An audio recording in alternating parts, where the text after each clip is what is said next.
guys hear me fine, or? Yep. All right. So today I want to talk about implementing blind TCPIP hijacking based on a paper from FRAC64. The paper was called Blind TCPIP Hijacking Still Alive. Has anyone read this paper? Or yes, no? Okay, a couple of people, not many. All right, I'll go over it. So yeah, I'm not nearly as badass as the actual paper. However, it's really interesting and seems to have gotten very little attention. I've been trying to implement the paper, however, time constraints and uni has sort of killed all my time, and so I don't actually have a working implementation to release yet. I'll talk about when I hope to a bit later. So I'll just do a run through of the relevant parts of TCPIP for anyone who's a bit rusty. I'll have a run through of the paper, show what kind of issues there are I encounter when actually trying to implement it, how these issues were solved and in some cases still not solved, what can we do with this specific attack, how can we stop the attack, and where this is going to go from here. So I'm mostly a web app guy, networks are not really my thing, but I've been able to sort of model my way through writing parts of this attack tool, and hopefully I'll be able to tell you guys something interesting about it. So I'm also an associate consultant at StratSec in more or less my spare time, since I'm mostly a uni student. This device on the slide is more or less just taken over my life. So if anyone wants to talk about like building operating systems on top of the OKL4 microkernel for this hardware, I am so your man. But that's pretty much everything that's been happening in my life for the past like 10 weeks. However, so to start with the very, very basics, TCP/IP is kind of this layered model. We send data encapsulated inside of like TCP packets, which is encapsulated inside of IP packets, which are encapsulated in Ethernet frames or whatever your access medium is. The attacks we're going to talk about here apply specifically to TCP and IP together. So TCP on some other kind of internet protocol, I'm not sure what it'd be, but like X25 or something, this wouldn't apply there. This is just TCP on IP-based networks. So what IP provides is if you put an IP packet out inside like an Ethernet frame onto an IP network, and you send it to some host, the IP layer should provide some kind of packet delivery from one host to another. The packets look sort of like this. Essentially, three important parts of this packet for this talk is essentially source and destination address, which everyone should be familiar with, but also this 16-bit identification field. I'll explain why in a moment. But yeah, essentially in IP routing, we put this packet out into the network. We say it came from a certain address, and we say we want it to go from a certain address. So essentially, we can spoof these packets, and a receiving host has no way to figure out if that packet came from the host that it says it came from. Again, should be common knowledge, but just want to reiterate. An interesting thing to note is that IP is just best effort packet delivery.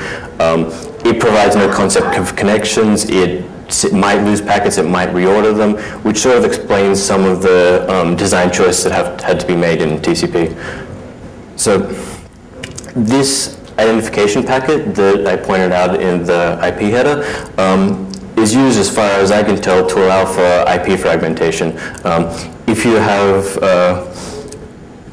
different link mediums and different maximum transmission units, or how much data you can put into a single frame on that physical medium. What's this doing? Sorry. If you have different amounts, oh no. Okay. Sorry. If you have different amounts of data you can put onto different mediums, and say you're a router, you get an IP packet off one medium which can send really large packets, and you have to send it out on some medium where you can't. You need some way of being able to split that one packet into multiple packets and then have the host on the other end be able to reassemble them. So each packet that a host sends out is meant to have a unique IP ID, this identification field, so that when a router sort of fragments this into various IP packets, the host on the other end can see, oh, these fragments that I got all correspond to one packet, and puts them back together. So the fact that this paper exploited was the fact that on some operating systems, in particular Windows, this field is incremental. So every time Windows sends out a new IP packet, it just increments the global IP ID counter, and so on and so forth.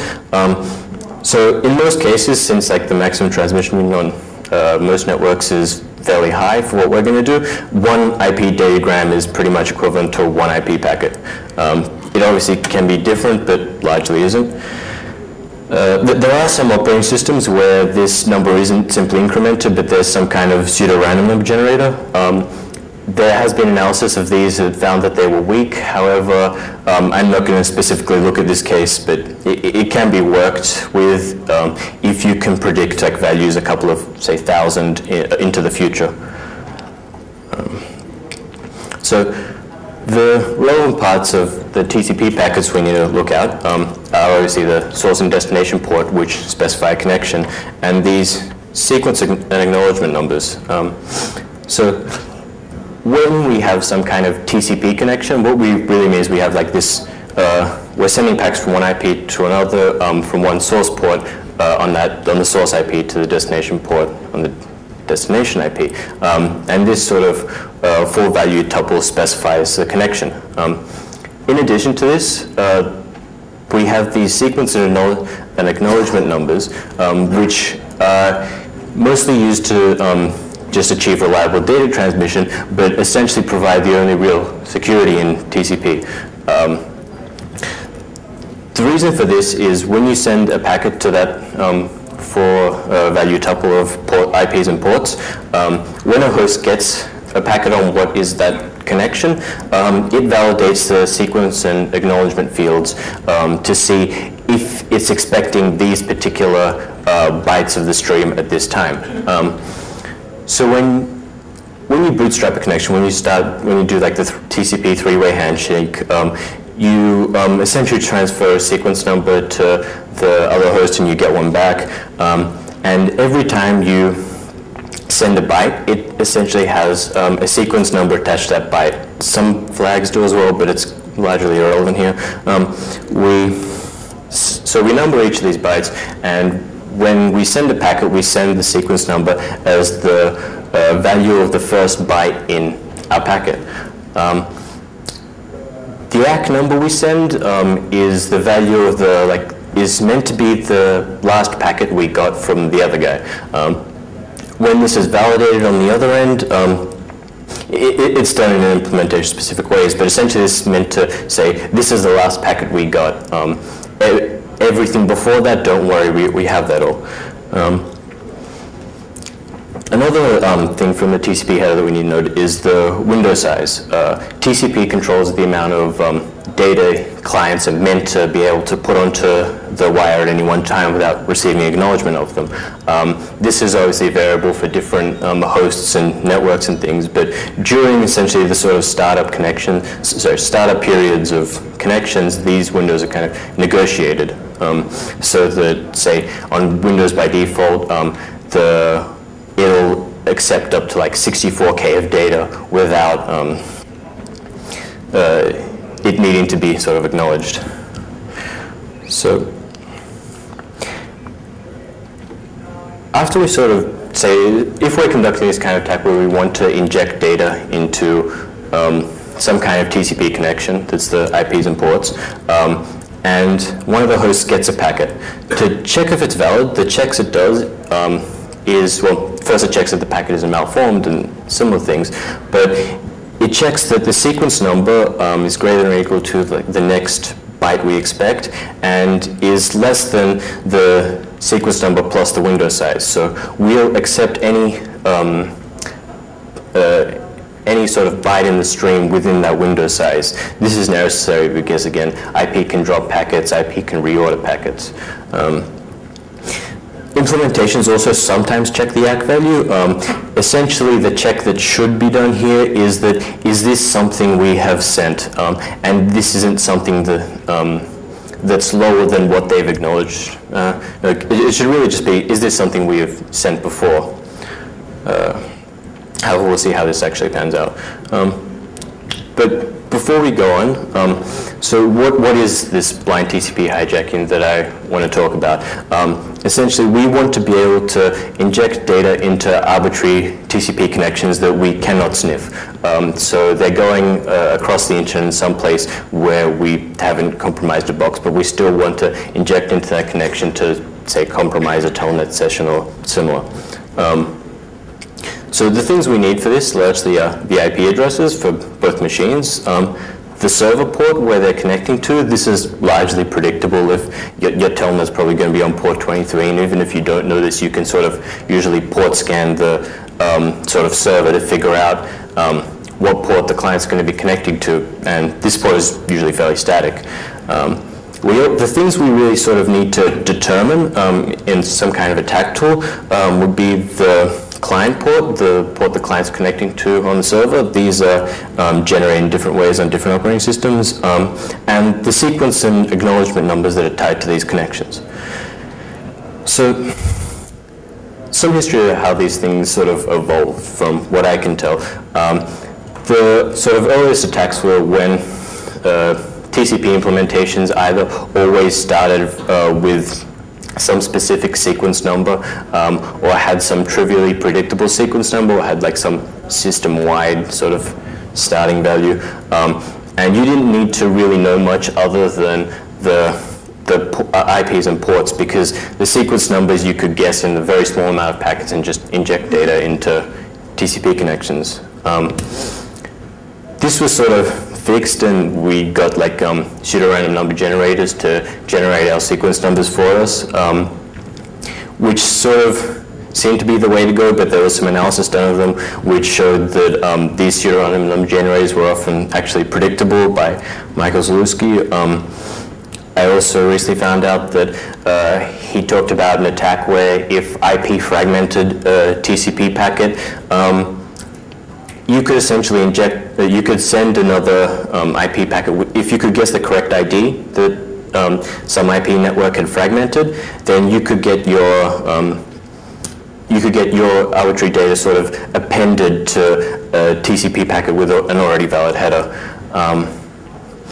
However, I'm not going to really talk about that one, since kind of predicting where things are going to fragment and actually make it happen is kind of a corner case, I'd say, that requires special network layouts, which we can't really just engineer ourselves. There's also been some denial of service only attacks. The two that I could think of were if you sent ICMP unreachable packets from the server to the client would go, oh, I can't actually send packets to this host, I should just shut down this connection, without actually validating whether it matched what it was expecting there. And also this attack, Slipping in the Window by Paul Watson, which we're essentially building on here, where he noted that when you're sending a packet, you only need something within that window size. So instead of needing to guess one sequence number out of like 2 to the 32, you need to guess window size sequence numbers out of 2 to the 32, which ends up being, say on Windows where you have like 64K window sizes fairly typically, it just ends up being 65,000 packets, and you can denial of service any TCP connection. There was also a very lengthy survey paper by like CPNI, which is like Center for Protection of National Infrastructure in the UK, where they talked about a lot of attacks on TCP that had been covered before. However, most of this was denial of service attacks and things. It's like 130 pages of text if you want to read it, but it's not all that fascinating mostly. So the actual attack that the article talked about.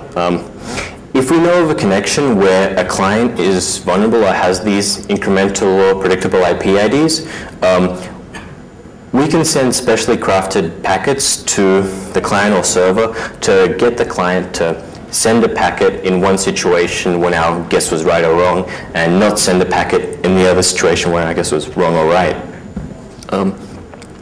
And by just checking the IP ID of the client by sort of sending like some kind of packet there and getting a probe back, just like a TCP SYN and getting a SYN-ACK or something, we could determine if the client sent a packet in there, and therefore determine whether we say guess the client, the source port right, or we didn't.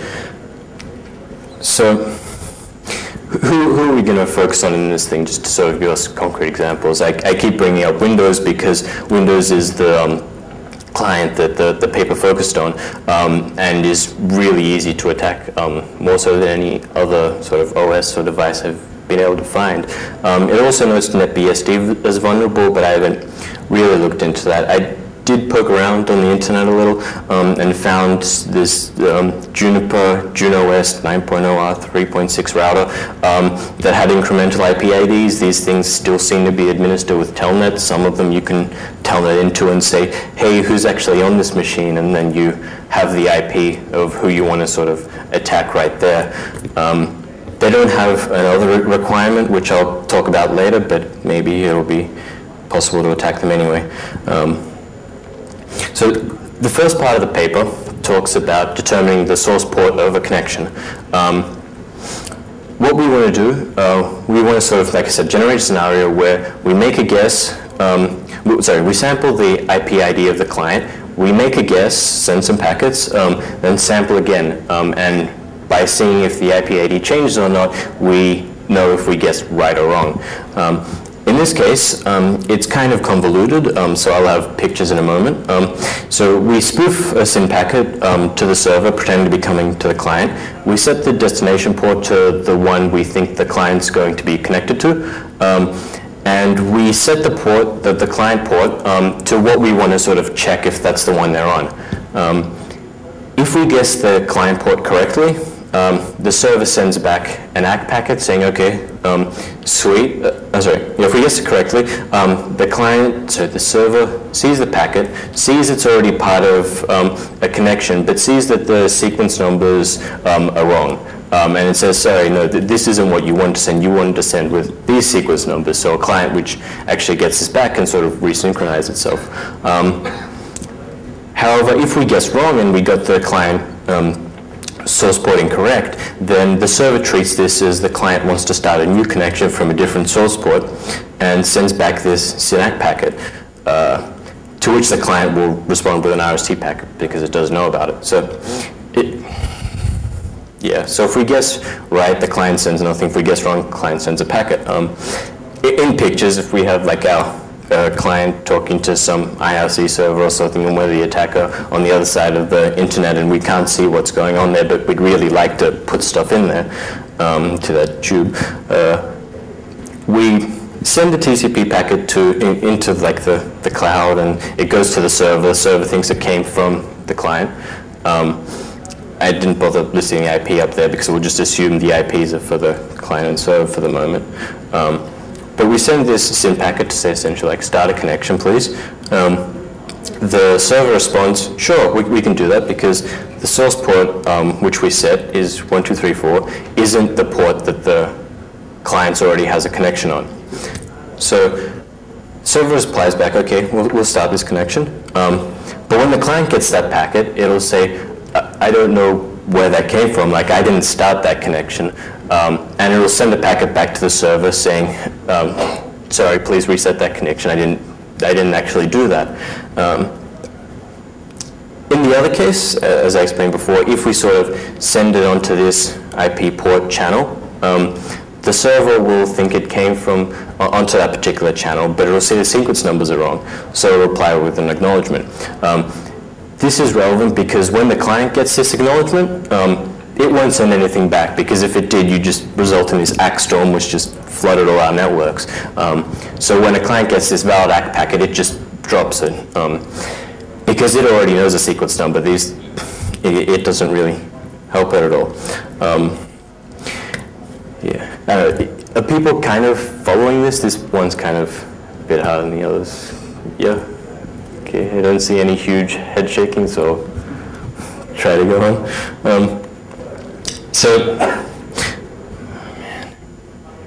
Okay, my fonts are screwed, but all right. So if you remember how I sort of emphasized that when we send a packet for this case, we're going to assume it's just a normal ACK packet that the server will drop if it's correct. The server will check that the sequence number is within the expected window. But so to determine more about the ACK checking, one of the things I think I removed from earlier slides was this paper says that on Windows, at least, that this ACK checking is sort of circular. I have found this to be the case, and in other cases haven't. Essentially, the idea is that rather than having these two comparisons to see whether it's greater than the initial sequence number we sent and like the last sequence number, there's this sort of sign comparison that, due to the magic of C typecasting, makes this sort of check sort of circular. So I have a diagram here if I can get a mouse up. So if we have some kind of ACK that's the correct ACK to send to the server, what happens is if we send some like ACK here that's sort of assumed to be correct, that's within that proper like ACK window of stuff we've sent, then when that acknowledgement number is subtracted from the our ACK field, it becomes less than 0. And it sort of happens that when you sort of map this on like the circle, like the numbers that this expression here can be, you sort of get this line right across like the number space, showing that like half of them are good values, the other half aren't.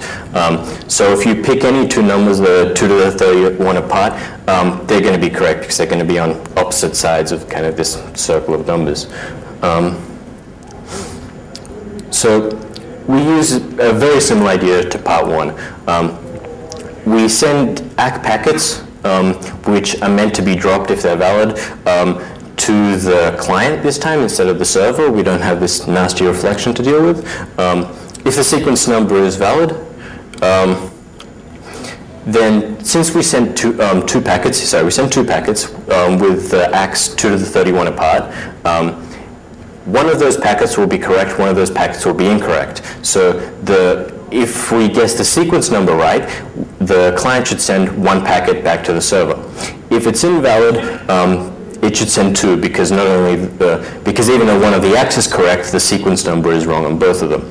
So essentially, we detect this difference between 1 and 2 packets being sent. So yeah, as I mentioned before, window sizes are pretty big. They're usually around like 64K. Sometimes they can be considerably bigger with scaled window sizes and things, but they can be as low as 4K. It really depends on the kind of network and devices you have that are communicating. But since we're mostly talking about Windows here, 64K is a pretty reasonable assumption, which means that we only have to probe like 2 to the 32 divided by 64K is also 64K. So we only have to probe like 64K. We only have to send 64K sequence numbers, so twice that. It's not a whole lot of packets. It's a large amount, but it's feasible if you have these kind of long-lived connections. I'll talk about the specific things we could try to target a bit later. But yeah, so essentially this gives us a way to sort of determine what the appropriate sequence number is to send to the client by sending lots of these probes. The third part of the paper talked about how you get the acknowledgement number, because while the sequence number of stuff you're sending to the client lets you inject data into the connection coming from the server to the client, that's usually less interesting than being able to inject data to the server coming from the client, because the clients that you usually want to target are maybe stuff like Telnet, where the user's an administrator, or like, I don't know, an IRC server where you want to be like king of FNet for a day. But to sort of figure out these ACK numbers, we can't use the same technique against the server because the server doesn't have incremental IP IDs. So the idea is we abuse this sort of circular check to do a binary search for the proper acknowledgement number. So if I can get this working, I'll get like a pen or something. So what we try to do is we pick really any number in the space and sort of probe to see if it's valid by using the same like IP ID checking technique. We check if like the ACK here is valid. the ACK, can't see it, but we check like if the ACK there is valid. The ACK there isn't valid. We're sort of in this red side. If we do that, we know that the ACK on the other side, like 2 to 31 away, is going to be valid. So this one here is valid. And we know sort of like this line of where the ACK is between those two. So we keep doing this kind of thing, and we probe right between the two closest, like sort of green and red points on the circle that we sort of draw when we program. So we test, like, say there, that's also invalid. So, and we have like a green one over here that I'm not going to bother draw since it takes too long. But essentially we need to now probe right between these two packets. So halfway between there would be there, and it would be like, it'll be a valid one. So once we know there, we now know that like this ACK is between these 2 points that you can't really see all that well. Where's my mouse? Oh man. So yeah, between this green point and this red point, we know that that's where the ACK is, either there or on this other side. But once we keep sampling enough, sort of sampling right between the 2 closest points, we'll eventually get it down to like this one value that's right. And we know that that's the appropriate ACK to send.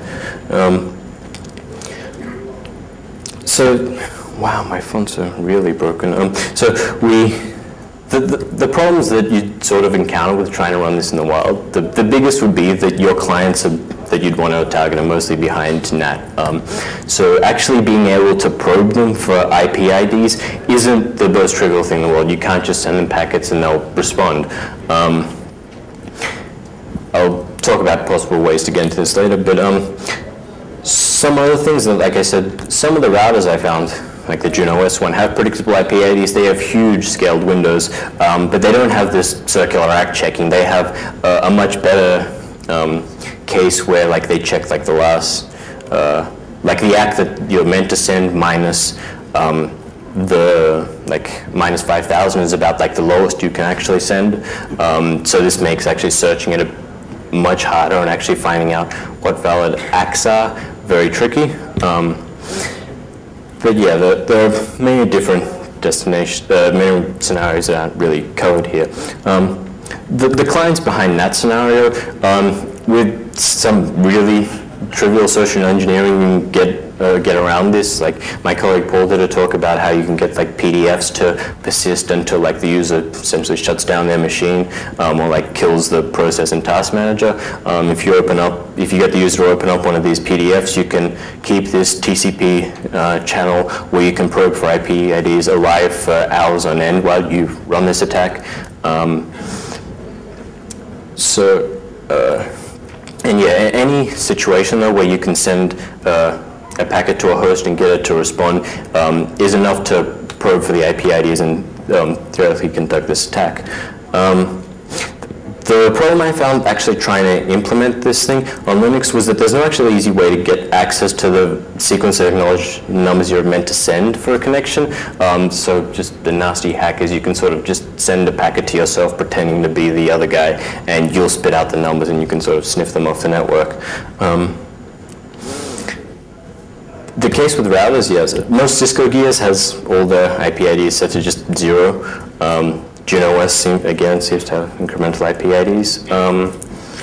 Yeah, if anyone has access to this kind of hardware and would like to give me access to it so I can play with it, it would be very helpful, since I think either my home router or ISP is meddling with my stuff, since testing on the local network is giving me different results to testing over the internet. But yeah, that legitimate access would be great.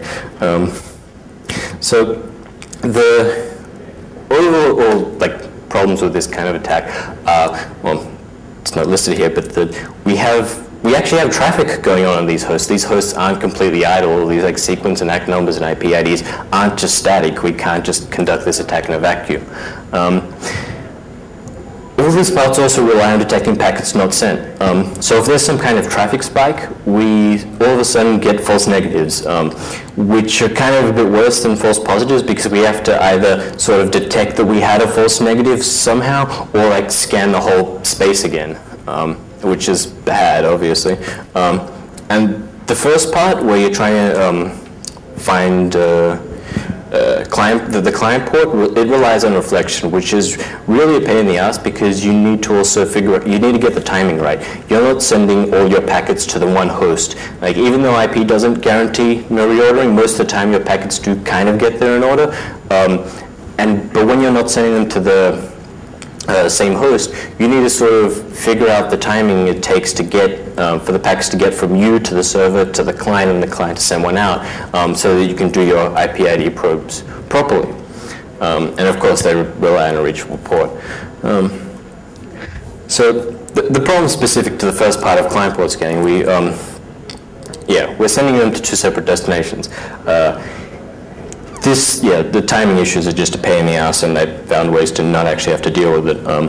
We're also looking for the host to not send a packet, and again, false negatives. False positives are usually much easier to deal with. You just check it again, and usually spikes are spikes, so they're like errant behavior that after a while just go away. The best solution I found is to just choose better packets. Don't rely on these tricky reflection things. On Windows, if you have Windows Firewall enabled, Windows will first check whether the IP port combination is valid. If it is, it'll let it through to sort of like the native TCP stack. If it's not, it'll just drop it. So if you send something that's going to be an invalid packet that's going to generate like an RST or something, so for example a SYNAC, then if you get the client port right, Windows will generate a packet because you're essentially the TCP paths were wrong. But if you don't get the client, if you don't get the client port right, the Windows firewall will just drop it. So you can greatly simplify the attack there. Sadly, this doesn't mean all that much, since the actual port space is so small on Windows in particular that doing a really naive implementation and just going like sleep for a second after like you do each check doesn't make it all that slow. Like, it still runs in 10 minutes. But these solutions, this kind of sort of leads into the solutions that we'll need to other problems. So yeah, again, devices behind NAT exhibit pretty much the same properties. NAT checks like IP and port, but doesn't check sequence numbers. So again, JuneOS, I've been told it's based on NetBSD. I'm not really sure, but so most Unix systems and Linux systems implement this protection against wraparound sequence numbers, which is essentially an option that's meant for high-capacity networks. So obviously, it will be enabled on routers and things, but also enabled on endpoints. The idea is that if you're sending so much data that your sequence numbers wrap around quickly, you need some way to distinguish whether old errant packets should be discarded or not. They do this by having this TCP timestamp option, which they check. For us, this means that if we send like an ACK packet with the TCP timestamp option, this pause check is done before the sequence. It's done before the sequence and acknowledgement number check, but after the port number check. So we send a packet to, in this case, this would be the server, but we send a packet to the vulnerable host with the ports we're guessing and the IPs, and the TCP timestamp option with the timestamp set to 0. If the ports we guessed are incorrect, we get a packet back. If we guess them correct, the host will just drop this packet because of the TCP timestamp option and pause. Again, this lets us work without the nasty reflection issues, but it doesn't get rid of the fact that we're sort of doing negative scanning again. So the solution that I'm going to continue pursuing here is just try to find better packets. TCP implementations are really quite complex things. They have support for heaps of different options. They interact with many different protocols. They have fast paths for special cases. There's going to be lots of different ways that we can actually perform these kind of checks. So essentially, it's just looking for different error conditions in different places and trying to make them essentially leak the information you want. Again, don't scan entire ranges when you're actually implementing this. Like, previously, you had these, like, what, 3,750 ports. It's much smaller than the whole, like, 64K port range. And also note that Windows Arcade supports sequentially. Like, there's a lot of these implementation details which kind of let you avoid whole stages of things. So the biggest problems really though were with parts 2 and 3. On Windows, ACK checking didn't really seem to be similar. I saw different results against different Windows boxes.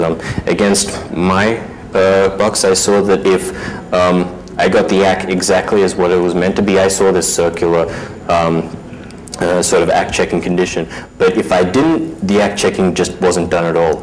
Scanning against like other Windows Windows computers on my network, I didn't see the circular ACK checking at all. So this seems really kind of just dodgy and unreliable. I'm not sure why my computer is different. It might be that it was scanning from within VMware, or it might be a specific fast path. I'm not quite sure. But essentially, over the network, this circular ACK checking doesn't exist. On one hand, this makes it easier. We don't need to send 2 ACK packets for every sequence number we're testing. So if we're only looking to inject data to sort of the vulnerable machine with sequential IP IDs, this means we send twice, like half the packets that we would have to if the ACK checking was circular. However, if we want to send data from sort of the vulnerable host to the other part of the connection, this presents a serious problem because we have no way of determining what the sequence number to that other host is. I currently have no solution to that. I'm still just looking for better packets to sort of send to these hosts to provoke different responses. But a huge problem we have here, again, is that we have to deal with traffic hosts, like, as I mentioned before, aren't static. The IP ID only tells us how many packets were sent. These packets may not in any way be related to our attack. No host is ever really completely idle. I sort of did this against idle hosts, and I saw they were still sending like 20, 30 packets a second, and even when they were idle, not really doing all that much. This really means we have to sort of have some kind of more sophisticated algorithms, just sort of like check, okay, how many IP ID packets were there. The easiest way to really get around this is like unreliable protocols, just send more packets. So send like 100 packets per port probe. If we see the 100 packets happen, if we see more than 100, we know that it was depending on which packets we're sending invalid or not valid. If we see somewhere like in the 50s, then we know that was probably just like a small traffic spike. If we're dealing with these sort of reflected packets, which might end up being the case if I find nothing to sort of directly determine the sequence numbers to the non-vulnerable host, we may try to do something like send a huge amount of probes for different ports, and then check them on either side, and we just know if there was something valid in that range or not. Again, yeah, that's only really useful if we have sort of reflection issues. We also need to choose how many packets do we send if we do this duplication, because no matter what, this is necessary, but how many we send largely depends on how variable the various connections are, like how big traffic spikes we're going to see. The good thing about when I was sort of looking about how much traffic was sent was with real spikes in traffic, these are usually like from a sort of idle host, like when someone was web browsing to when they like requested a page, you saw like, I don't know, hundreds of % jumps in like the amount of packets you saw in a given period. So these were usually fairly easy to detect, but on hosts that would be, say, like downloading a movie or something, these spikes would obviously be much less notable. Yeah. So another approach we could sort of take with this that has been done in other network tools like the Port Bunny port scanner, if anyone's heard of it. They sort of put these trigger packets within what they're doing. So they were port scanning, but we could essentially do the same thing. If we spam out IP ID probes in between, like when we're actually sending the packets that we expect different responses for, we could sort of get more granular results if we're sending to the same host, because usually they won't be reordered too much. We could do things like detect small spikes and remove them from our total calculations. We could just treat them as lots of different attempts and sort of average the results. I'm still working out, trying to figure out which of these would be a better approach. Yeah, again, these are just the issues. We need to keep looking for better packets to send here, because if we're doing sort of the like negative scanning, we'll end up with false negatives, which are much harder to detect than false positives most of the time. So the interesting thing is we'll be able to do this once it's actually done. So what kind of long-lived connections do we see out on the internet? BGP is probably the most obvious one. However, we already have tools and techniques to essentially denial of service TCP connections, so that's not so much of an issue. But there's still lots of telnet interface, so many routers we could potentially figure out where like an admin's connecting to and inject data into a telnet connection, which would be a particularly good target because since we don't, with binary protocols, it's much harder. But if you have a text-based protocol where malformed packets don't get the connection dropped, you just like inject a new line, your command, then another new line, and while what the user was doing sort of gets corrupted, your command still gets executed. You like now have an account on this router. Yeah. Also, TCP interacts and the IP stacks interact with a bunch of different protocols. ICMP in particular, since it's meant to convey error messages and things about what's happening on the network. ICMP has this sort of like next hop redirects that are supported mostly on endpoints, but I've sort of seen some things alluding to the fact that some routers also support this. I haven't really been able to confirm this, but it's feasible that maybe some of the Linux-based routers do actually support them. If we could the things we need to know to sort of spoof ICMP redirects are like the same things we need to know to sort of inject data blindly into a TCP connection. If we have some kind of path of routers across the internet which support ICMP redirects, we could potentially just tell them all, okay, send these packets along this path and have them just come to us, and making this not just a blind attack, but actually being able to see packets. Yeah, maybe looking for other protocols which assume that, hey, if you know all these sequence numbers already, you can probably see the packets, so it doesn't matter if we start sending them to you. Yeah. The simplest mitigation for anyone who cares is simply make sure that the IP IDs aren't sequential so that we can't leak this information from some host. Linux and Cisco routers simply set the IP IDs to all zeros. You may be able to do this with your firewall. Yeah. Yeah, where to from here? So my uni semester ends in 2 weeks, and I get to stop actually developing operating systems, and so I'll hopefully have something out that works by the end of the year. Watch these 2 links. Hopefully it'll all be working and we can like take over FNet. Does anyone have any questions?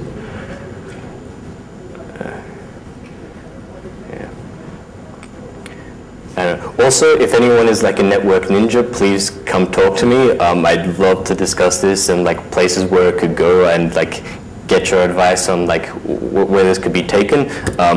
Like I said, I'm not really much of a networks guy. I would love to talk to someone who is. But yeah, if there's no more questions, I think I'm done. Thanks, everyone.